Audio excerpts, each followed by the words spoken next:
Welcome one and all to another episode of The Damage Report. Not just any episode, it's Friday. We have made it through another week. It was one of the rougher ones for this week. And we do still have a few things to grapple with news-wise before we can send you off to enjoy your Saturday and Sunday, assuming that the American capitalistic system allows you to have a weekend at all. We're gonna be grappling with some big topics, but we do have a secret weapon joining us once again on the program. Farron Cousins here. Farron, how's it going? Pretty good, John. Thanks for having me back. I appreciate it. Of course. I mean, it's our pleasure to have you here. What have you been getting up to on your programs recently? Everything, any and everything that we can talk about, which of course is nonstop, but obviously, a lot about Texas. I've been trying actually to do a heck of a lot more with climate change as well. Nice. Just obviously one of the most underreported issues happening today. Something, of course, that the audience might not necessarily be too much of a fan of, but still gonna cover it because it's still such an important issue. So we're gonna force it on people, and hopefully wake up a few folks here and there. Yeah, Farron, that is only exactly my experience over the last few years. 100%. We intended on so every day on YouTube before the watch list, we do a little TDR pre-show, talking about a few different topics that didn't make it on the rundown.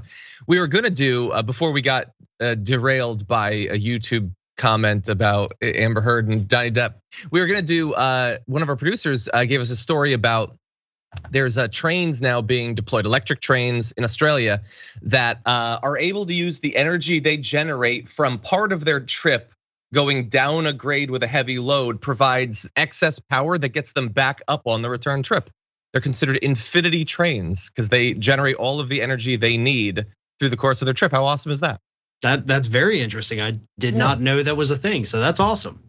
Yeah, I'm sure we'll find out there's some sort of devastating side effect of that. But for now, it seems like good news, and I am desperate. So in any event, we do have a lot that we're gonna be talking about. So thank you to everybody out there for joining us. In just a little bit, we're going to be jumping into a little bit of what's been revealed coming out of Texas with the Uvalde shooting earlier today. These cops not having a good week, it's turning out.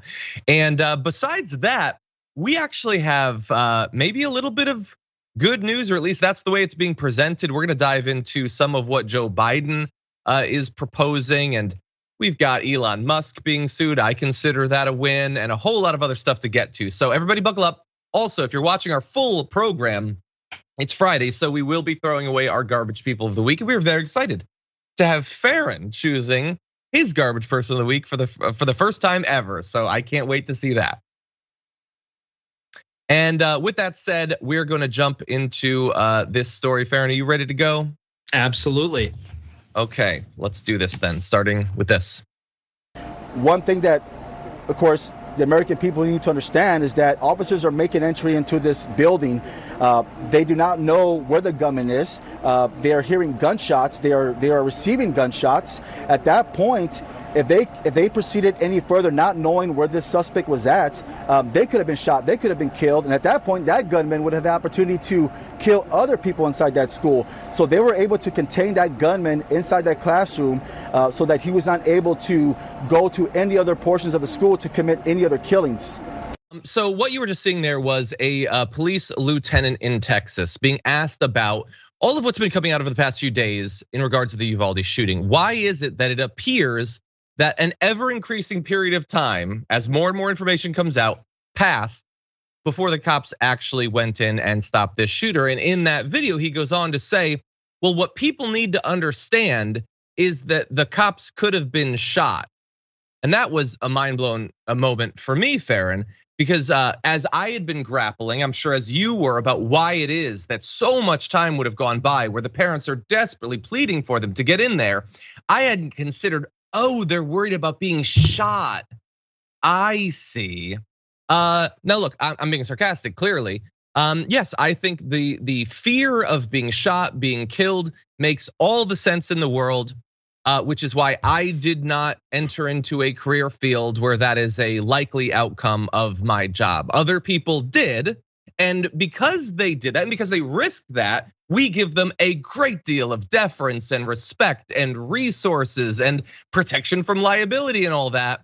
At the end of the day, though, That is the thing that the cops signed up for. And so I think it makes all the sense in the world for people to be incredibly frustrated by that as the explanation after so much time has passed. But Farron, what do you think?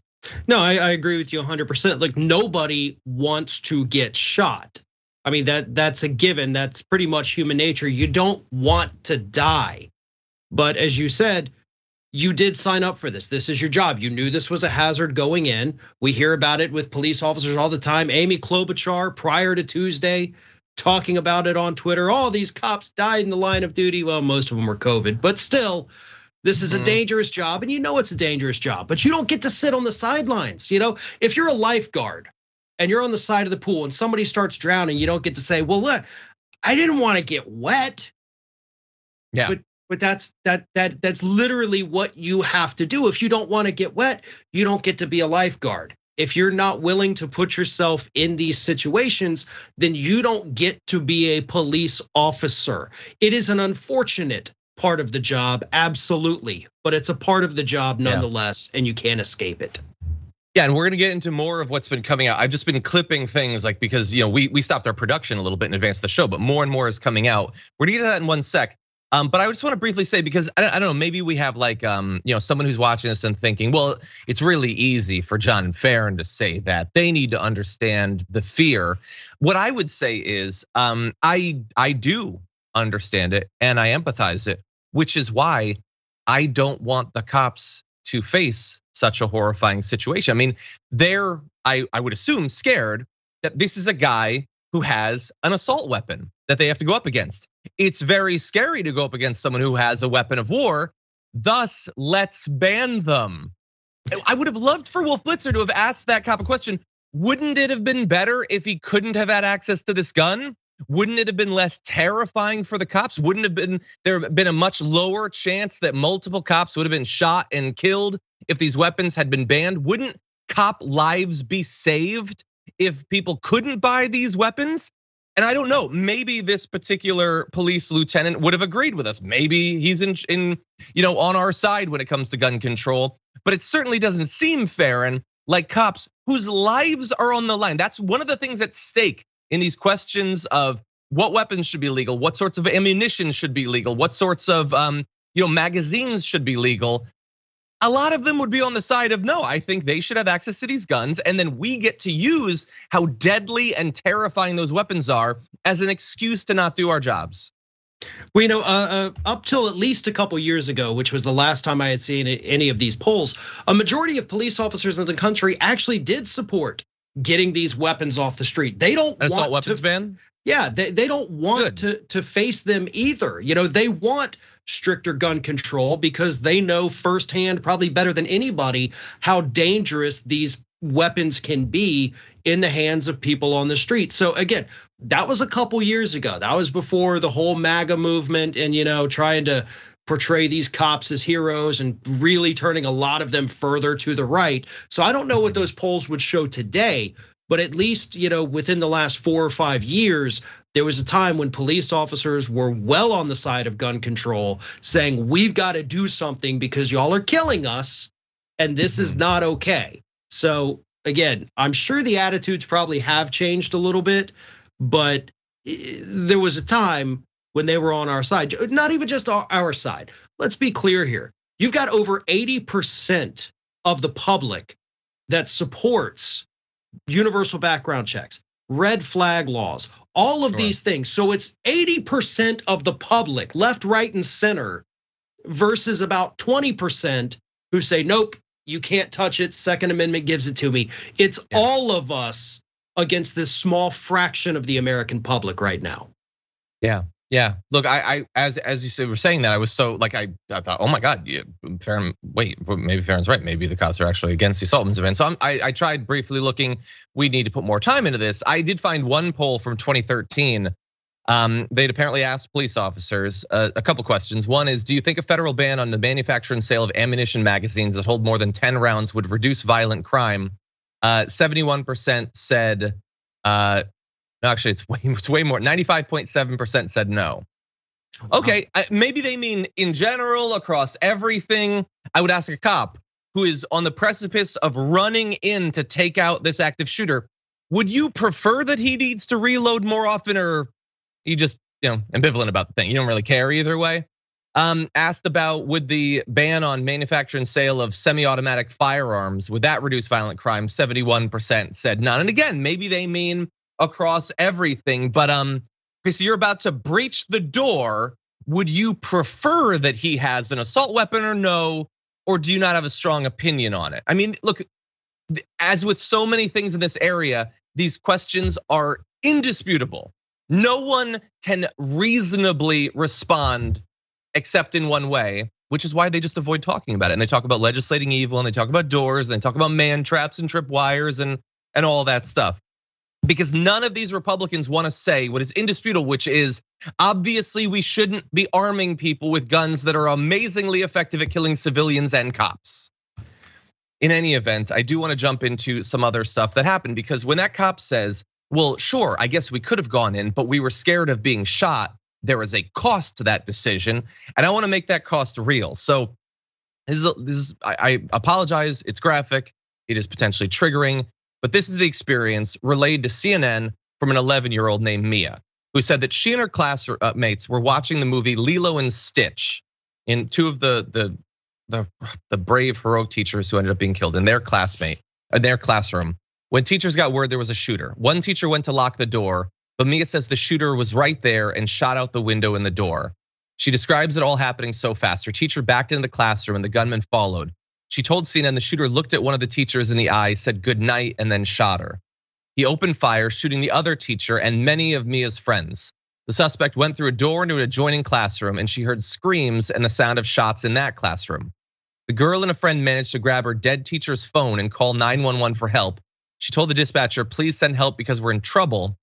She said she was scared the gunman would return to her classroom to kill her and a few surviving friends. So she dipped her hands in the blood of a classmate who lay next to her, already dead, and smeared the blood all over herself to play dead. She said it felt like 3 hours that she lay there, covered in her classmate's blood with her friends. She told CNN she assumed at that point the police hadn't arrived on the scene yet. She said afterwards, she overheard talk of police waiting outside the school. As she recounted this part of the story during the interview, she started crying, saying she just didn't understand why they didn't come inside and rescue them. And so she was experiencing an even more horrific version of what the parents were experiencing outside. It felt to her like 3 hours. To be fair, it wasn't. It was only like a full hour that she had to lay there wondering why no one was coming in to help her. And bear in mind, I'm gonna throw out just a couple quick updates. Border Patrol tactical team says that they got there. They drove from the border all the way to the place, and the cops stopped them saying, don't go in. That's what they're saying. Bear in mind, the cops have lied. It's possible that these other law enforcement officers lied.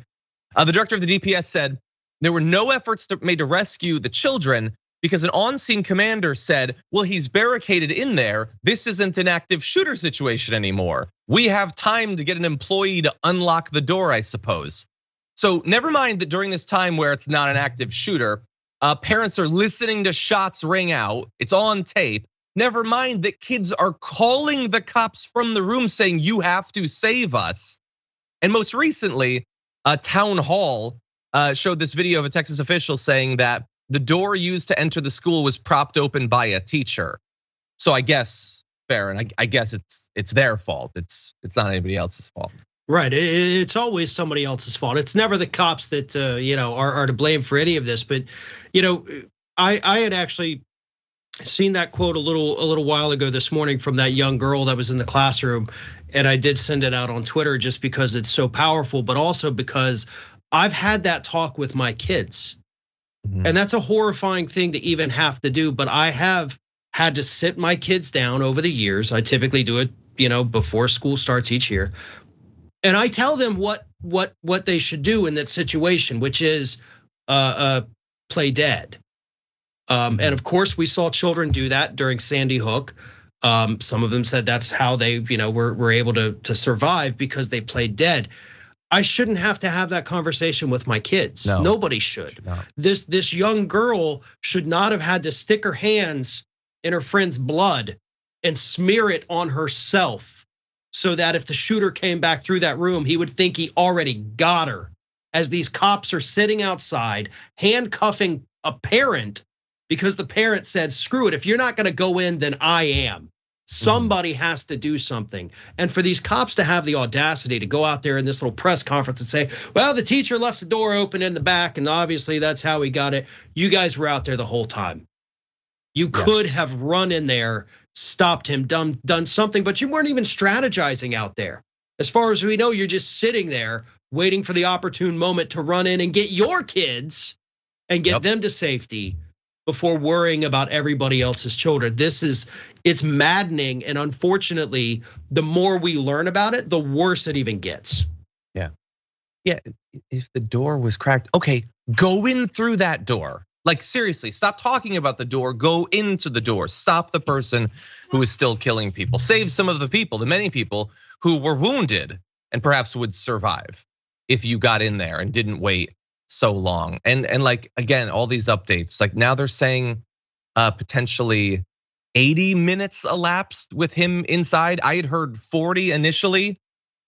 It just keeps getting worse. Apparently now they're saying he was outside the school firing shots for 12 full minutes before entering. I mean, I'm sure you remember, I know everything's developing fast. They told us, no, we immediately engaged this guy and then decided for some reason not to follow him into the school. Now he's just walking around, 12 minutes are going by, then 80 minutes are going by inside. Was there any urgency whatsoever? But seemingly not.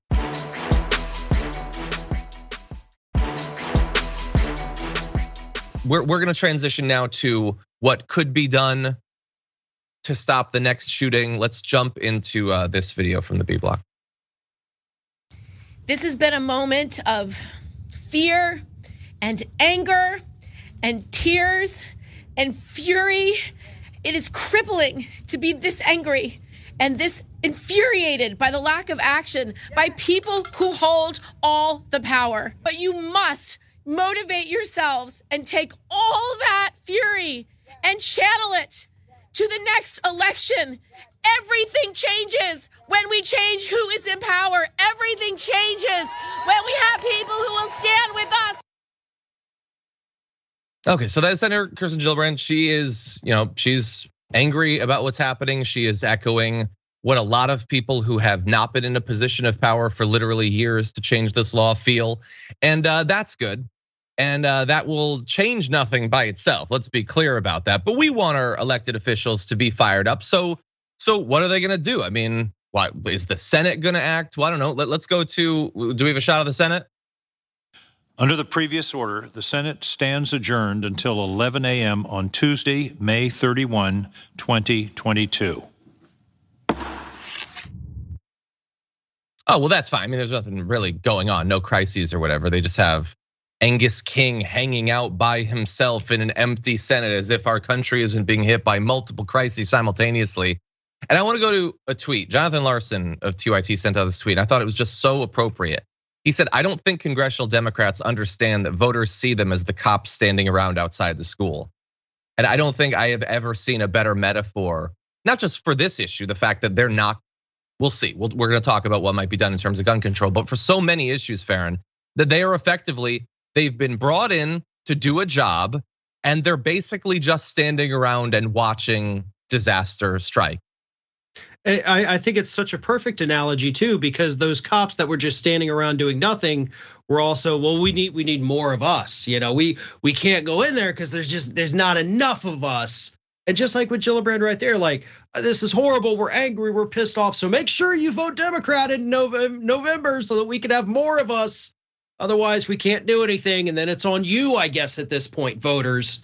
No, we have had Democratic majorities in the past.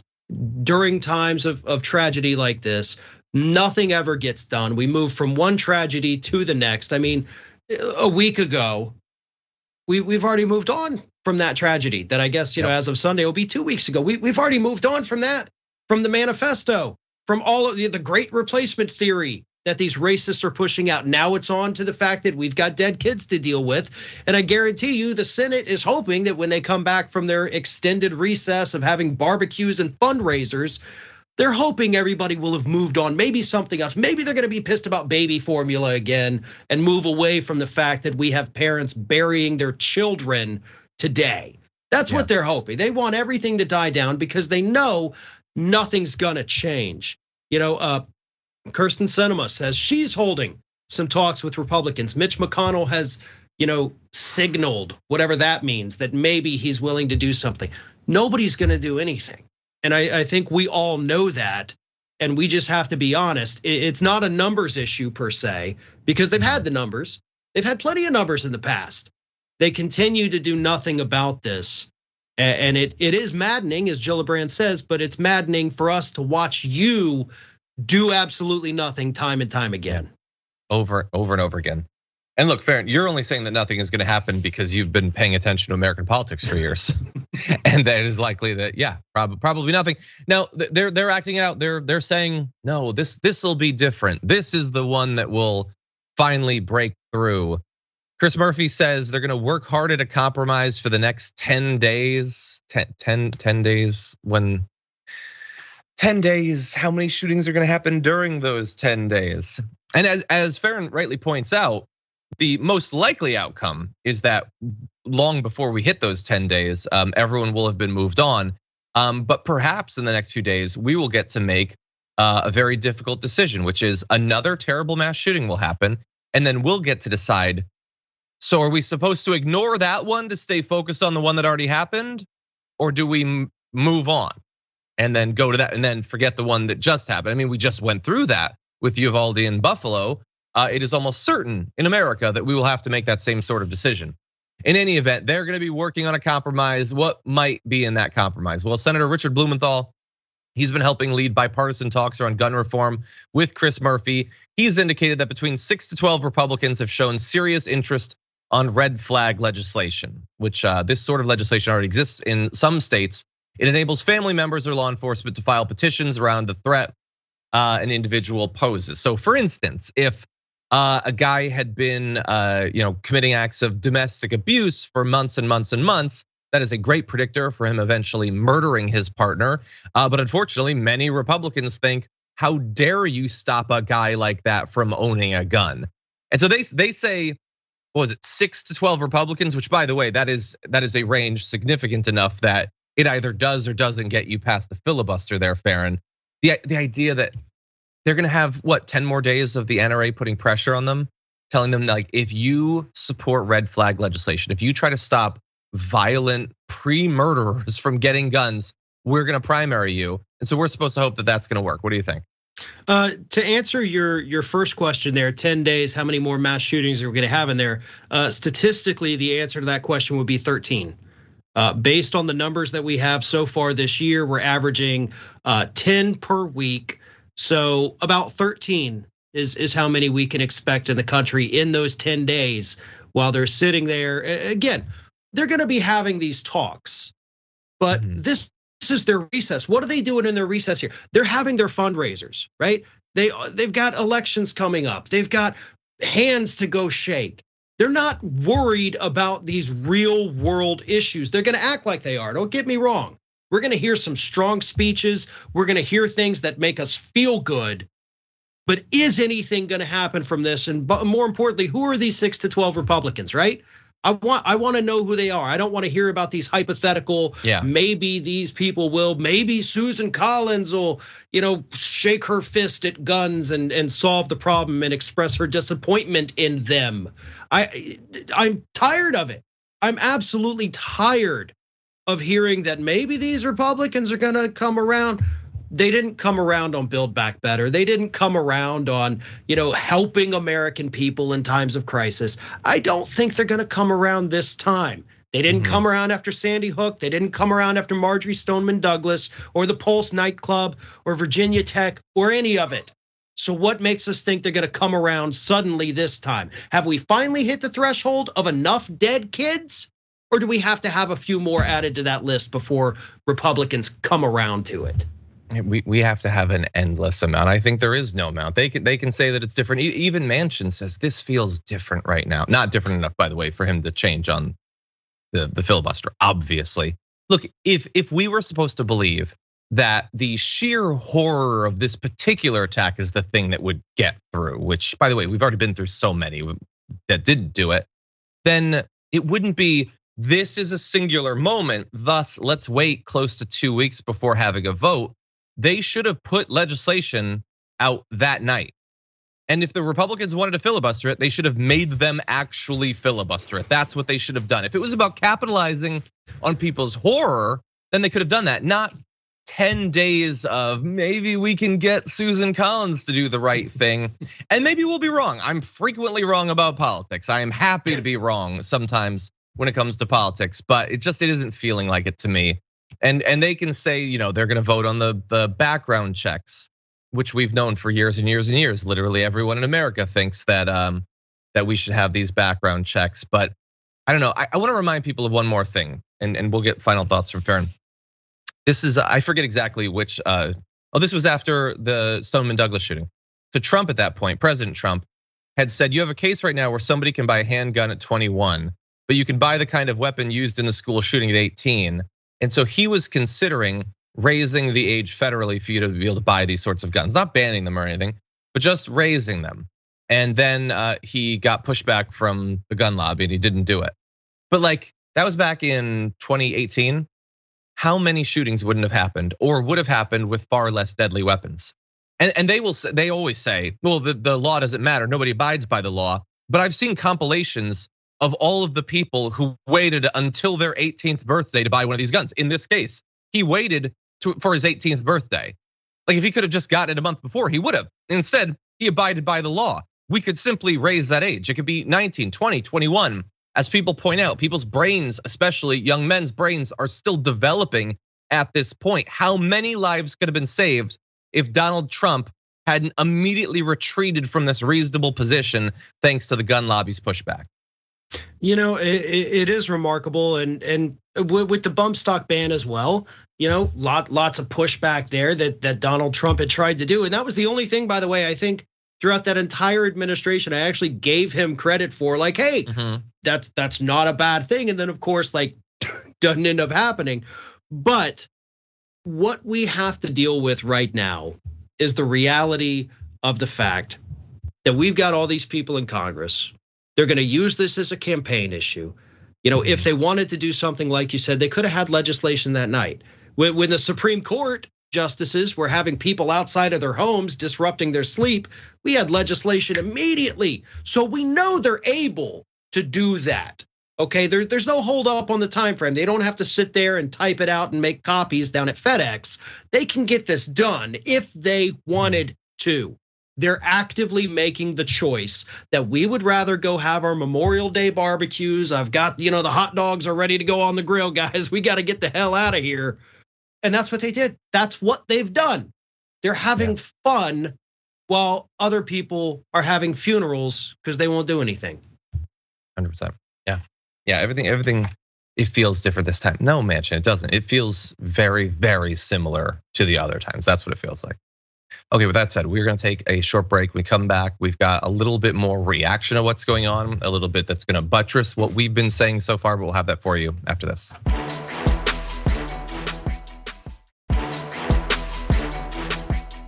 Okay, everybody, let's jump into something. Take a look at this. When 9/11 happened, we didn't ban planes, we secured the cockpit. Okay, I'd like to apologize because a couple days ago I tweeted a question, who is the dumbest right winger? And people suggested close to 1,000 names. And I guess she decided that she wanted to get a lock on this thing. So she said that after 9/11, we didn't ban planes, we secured the cockpit. So she is technically right, Farron. We didn't ban planes after it. We banned a lot of other things, as John Haltwanger, friend of the show, says. No, the US just created an entire new federal agency in response. The DHS greatly expanded airport security, implemented a slew of new protocols for air travel, and started a war that's ongoing and has cost trillions of dollars and hundreds of thousands of lives. We created the TSA. We banned having your belt on. You have to take off your shoes. You can't have more than 3 ounces of liquid. We did all sorts of things. But like, I love all that context. Thank you to everyone who's pointing out all the context, but you don't need it. In her own argument, she says we secured the cockpit. So yes, we responded to the threat and made it safer. That's what we're asking you to do, Lord Boebert. Farron, what do you think? Yeah, I mean, there's so many things that it is just the dumbest member of Congress, like without a doubt. But everything that we did, everything that we are today as a country, a lot of it is because of what happened on 9/11. We have a federal no-fly list for people that are deemed to be threats. We won't let them get on a plane. Where's the federal no-gun list, Lauren? I mean, why do we not have something like that? That seems to me like it would make a lot of sense to keep the guns out of the hands of the dangerous people, as you guys call them. I mean, all those old movies where people make I gotta stop them before they walk onto the plane. You can't even do that because you can't get through security without a plane ticket anymore. And I'm sure the younger generation is very confused about what I just said, but still, we made so many changes that again affect us every time we fly, and we now accept them as normal. But there was a time when none of that existed. Our lives changed, not just here, but all across the planet with regard to security to make sure something like that never happened again. It happened that one day. I mean, it happened in the past a couple times, but one bad day changed it all forever. But we get 10 mass shootings on average a week here in the United States, and now we can't do anything about it. So it is what it is. Yeah, and even everything that you just said made total sense. I'm trying to come up with what would, based on her analogy, what would be the closest comparison to gun control? And I think it might be like smart guns. So the idea is, you can have your gun, but let's secure it so that you're the only person that gets to use it, because obviously the cockpit is secured because we don't want anyone else to fly the plane. Only the person in charge should be flying the plane. With a smart gun, it's like a biometric sensor that only you can fire it. The right wing absolutely hates that and will not allow a law to pass requiring it. Again, this is all nonsense. This is all insanity. If she had been around in the wake of 9/11 to legislate, I mean, God only knows what would have happened.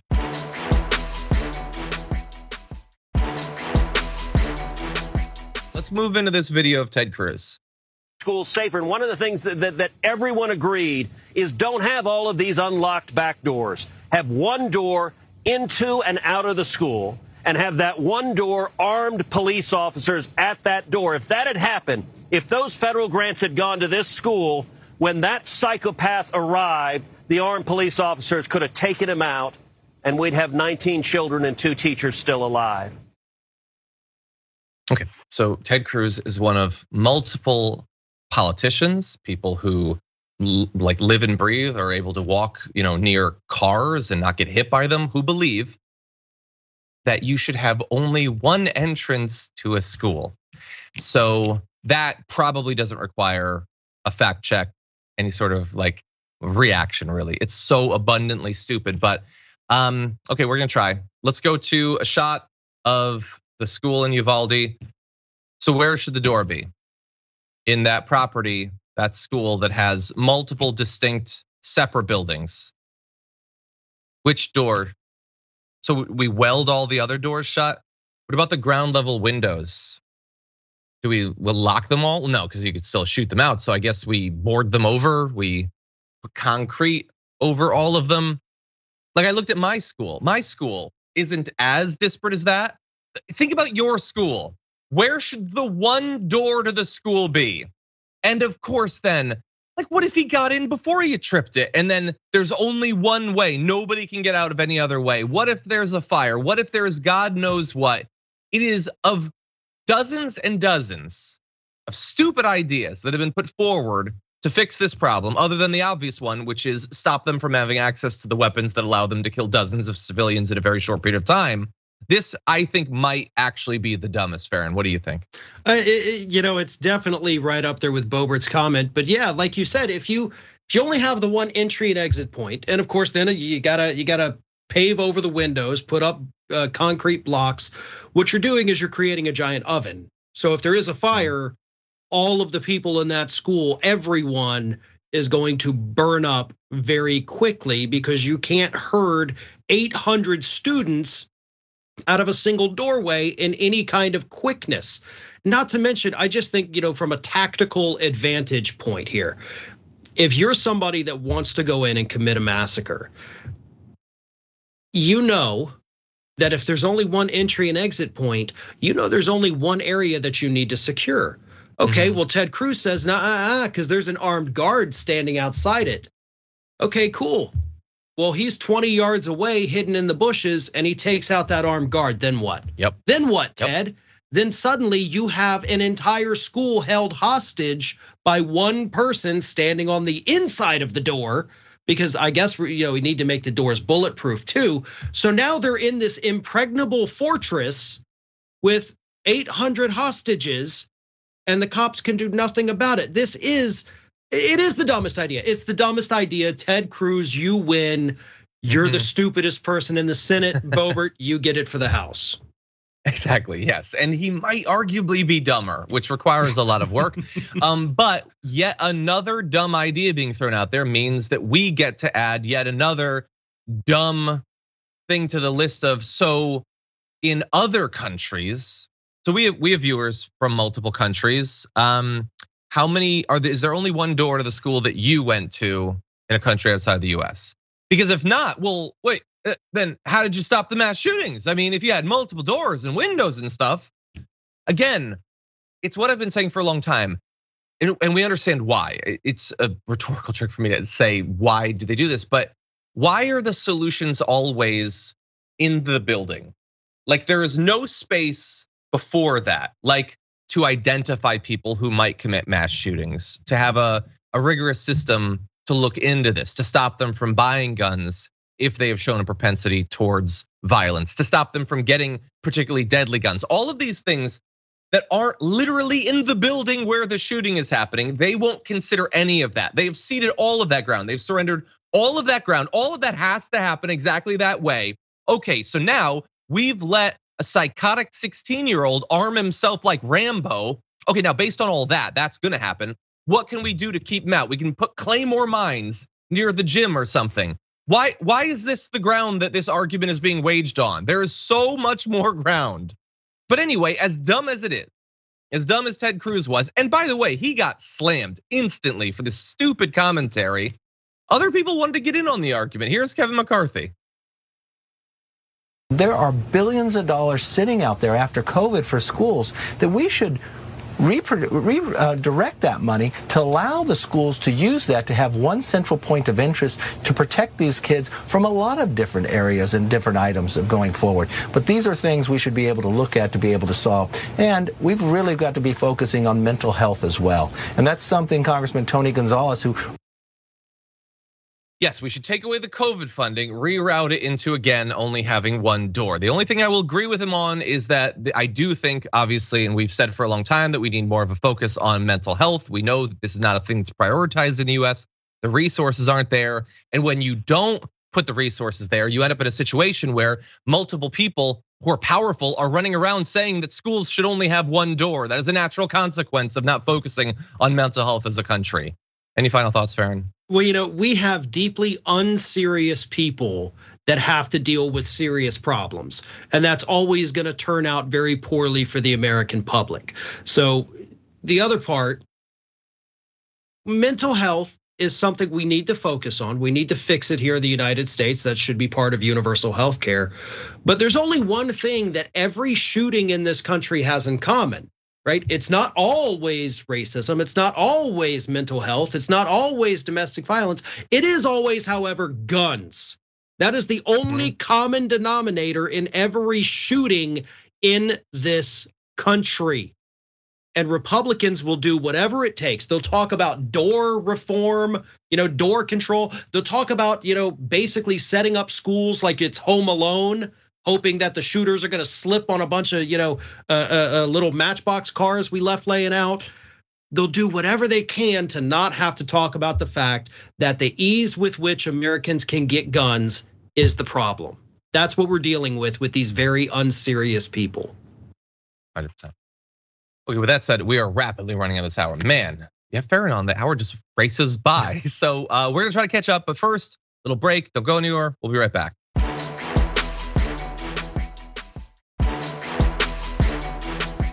Okay, I'm gonna try to mostly stay to the rundown to not screw over the TD. So let's see how that goes, but we're gonna start off with this. I've been wondering for about a month, when is Biden finally gonna say what he's gonna do with student loan debt? They had said a couple of weeks, we're gonna figure it out, we're gonna let you know. Well, now maybe we know. Headline this morning, Biden is reportedly planning to cancel $10,000 in student debt for borrowers making under $150,000. So a couple of specifics there. And it is the 10,000, not the 20, the 50, all of it, whatever that other people had called for. But anyway, as long as you earned less than 150K in the previous year, or if you're in a married couple that makes less than 300,000, then you can get it. And there's a lot that we still don't know about when this would be announced. Will this be paired with a resuming of payments, all of that? So they might do something, Farron. What do you think? It would be a good, not great, but good start until they got to the means testing. That is what absolutely sets me off. Look, I don't care if somebody's making 500,000. If they're making $1 million a year and still have student loan debt, they should qualify. That's what should happen. This should not be only a certain portion of the population. If you're gonna do it for everybody, because you can. At this point, you're kneecapping yourself for no reason. Same thing with limiting it, to 10,000. You could do 11, you could do 15, you could do 18,922 if you wanted to. I don't get why they're like, okay, well, we know clearly we can go big. We can kind of do whatever we want on this issue because these are loans issued through the Department of Education. So let's put all these limits in place for ourselves just for the fun of it. Let's create extra paperwork for us to do instead of just saying cross the board, 10 grand gone right now. Have a wonderful weekend, everybody. It doesn't make sense to me. Look, I am thrilled at the prospect of some people getting $10,000 off their debt. I just still don't understand why the limits. That is where I want clarification from this administration. Well, because it's the Democrats. They have, because they'll think that this seems more reasonable. Not a single person will be like, I wasn't in favor of this, but they are limiting it to 150,000. So I guess suddenly I'm for it, and now I'm gonna vote for it. None of that's gonna happen. It's gonna probably provide more bureaucracy, more paperwork and everything. And by the way, like the limiting it to the less than 150,000, it doesn't even statistically make much sense. So let's give you some numbers for how this would play out. $10,000 being canceled would settle the entire balance of roughly a third of borrowers. So great news for those people, although necessarily those were the people with the lowest burden, but still, it's good for them, that's awesome. It would cut total debt by at least half for another 20%. So there you're at half of borrowers either get it removed or it's cut in half. Okay, that's good. So an estimated 97% of all student debt was held by people earning below the threshold of 150,000 per person. So 97% would fall under the threshold, which to me says, then why have the threshold? Why needlessly make this less of a win? And Parker Malloy, she pointed out on Twitter, I'm gonna go a little bit beyond my memory of exactly what she said, but it's almost like the perfectly wrong amount to cancel. Because if you don't have any student debt, you still get to be mad at the Democrats for canceling it for other people. If you already paid off your student debt, you still get to be mad that other people who haven't paid it off are gonna get helped, and why didn't you get help? The people who have the debt are gonna be like, well, why aren't you helping me more? Like 2 out of 3 are gonna be like, but I still have debt. So it's even in a win, they will find a way to anger as many people as possible. And again, there's just absolutely no reason for it. And we've already seen Republicans come out and say, okay, well, this is obviously the Democrats trying to bribe people to vote for them in the midterms. Look, I don't care if Biden comes out and says, hell yeah, it's a bribe. I'm gonna go to your house personally and hand you the check to pay the loan off. Look, let's not forget the actual bribe that took place in 2020. Remember when Donald Trump's trade war was crushing farmers here in the United States? So he had the Department of Agriculture literally start writing checks to farmers to basically pay them off to go support this guy. No, that's a bribe. And honestly, I was okay with it. These people were struggling because Trump screwed them over. So Biden, don't run away from that. Don't be afraid of their rhetoric. Go big. Go as big as you can, because the only people that aren't gonna benefit from this probably don't really care that much about it anyway. They're not going to turn on you because, well, I made my last payment last week and now it's all, that ain't going to happen, bud. Just do it. Just do the thing that everybody is telling you is an electoral and economic winner. But no, we gotta, let's not give us the full victory. Let's just have a little tiny piece of it. Exactly, yeah. And don't restart the repayment right before the election. God, honestly, like these, could he just have one reasonable person who's not a consultant give him some advice?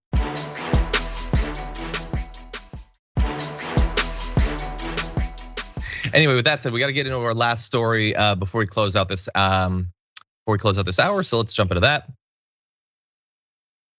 Elon Musk is facing a new lawsuit from shareholders of Twitter saying that he has manipulated the price of the stock, causing them to lose a significant amount of money purely for his own personal gain, which is that is honestly exactly how he has always interacted with all investments. He is willing to screw over tons of people if it helps him out.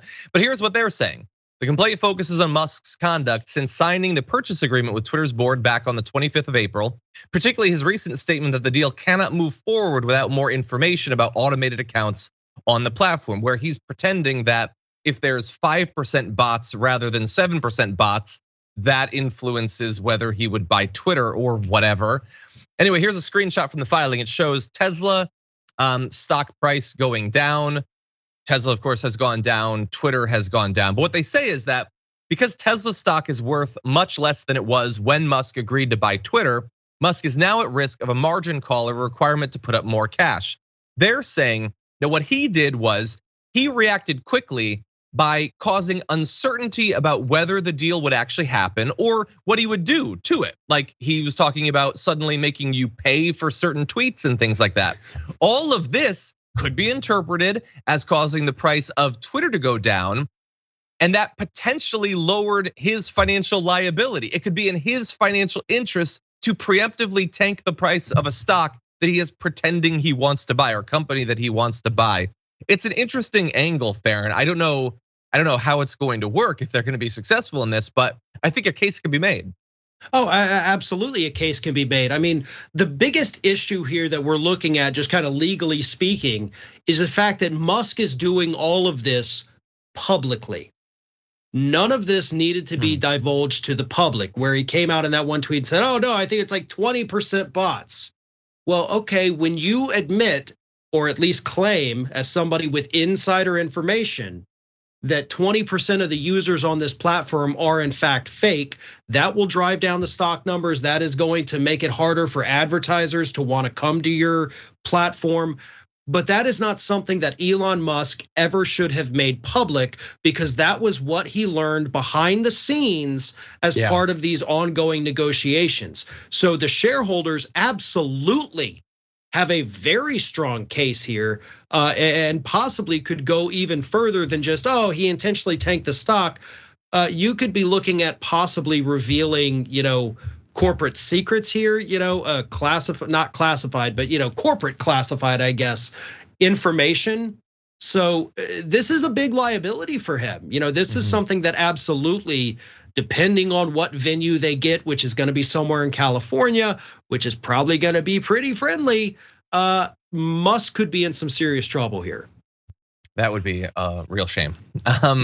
Anyway, yeah, just back out. Just back out of the sale. Just so you don't want to buy it. That's fine. I don't want to buy it either. And so I'm not buying it. Like, why do we have to all go through this? And the Twitter shareholders are mad at you. I assume Tesla shareholders haven't had a good month either, as they've been watching this. Tesla, honestly, I know that I'm not a billionaire or whatever. If I was Tesla, force Elon out. Just sell your cars. Why should your share price be tied up with the random whinings of this man baby?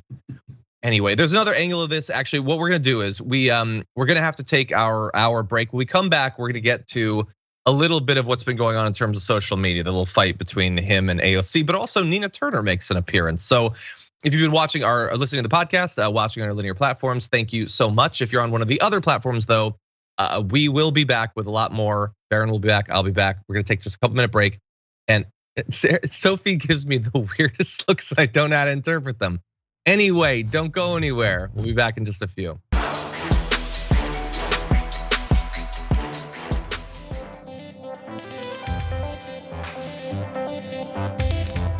Thanks for listening to the full episode of The Damage Report. Support our work, listen ad-free, access members-only bonus content, and more by subscribing to Apple Podcasts at apple.co/TYT. I'm your host, John Adarola. I'll see you soon.